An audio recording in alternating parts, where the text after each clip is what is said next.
Hello, my favorite close to my heart friends. Shari here with Persnickety Prints. Today I am going to show you 3 quick tips on how to take better photos with your phone of the projects that you've made. A lot of you are sharing your projects online, on social media, and we want to make we want to make them pop. We want everybody to realize how important it is to cherish our favorite memories, there's so many reasons why we craft, right? Or why we put together scrapbook albums. It's time to share. So I'm going to show you some quick tips on how to make those photos pop. First of all, we need to find natural light. It's always important, light is everything. Find light right next to a window. Sometimes I even go right under the window and put my projects on the floor to take a photo. Okay, second tip is that background. Now, I don't love sharing photos with the background of like a really distracted, table. So like this layout, for example, has a lot going on. And so if I take a picture on a busy background, it just kind of gets all mushed up. It's just not very pretty. So we want the subject, which is our project, to really pop, right? We want this to pop and not get camouflaged in with the table. So I recommend using a poster board,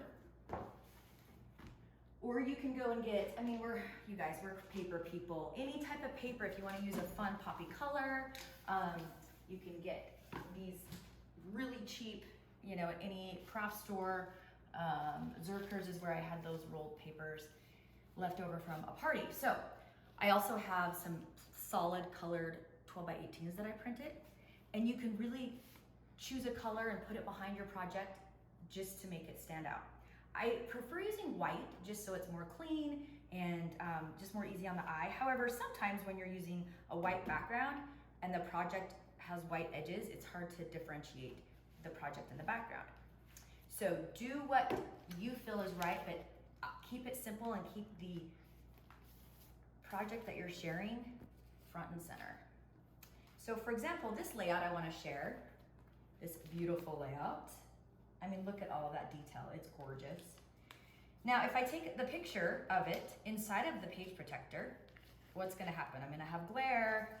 So what I do is I actually put the layout on top of the page protector so it looks like it's inside, but it's not, it's on the top.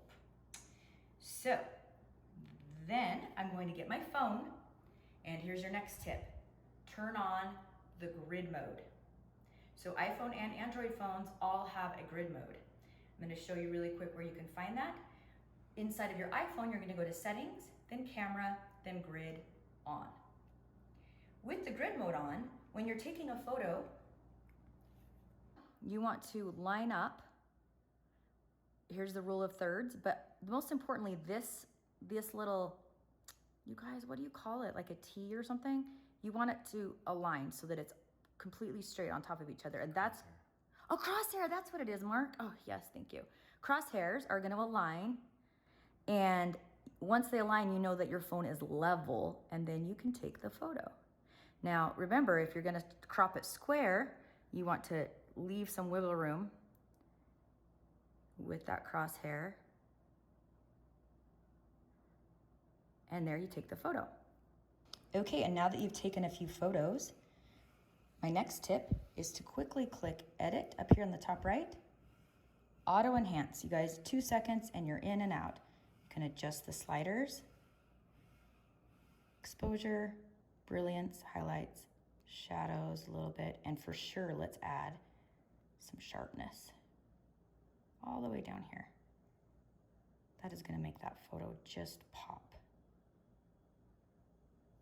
And there you have it. A picture of this detail. Let's change the angle. Look at how pretty that looks, you guys, right under that nice window light. Okay, so look, I'm gonna tap my phone because I wanna focus right there on that butterfly. And I'm gonna scroll up and down to bring in some more light. Now you don't want it blown out. We wanna see that nice detail. So I'm gonna leave it about right there, and then I'm gonna snap. Beautiful. Thank you so much for watching today. I hope this little tutorial helped, and I cannot wait to see what you share.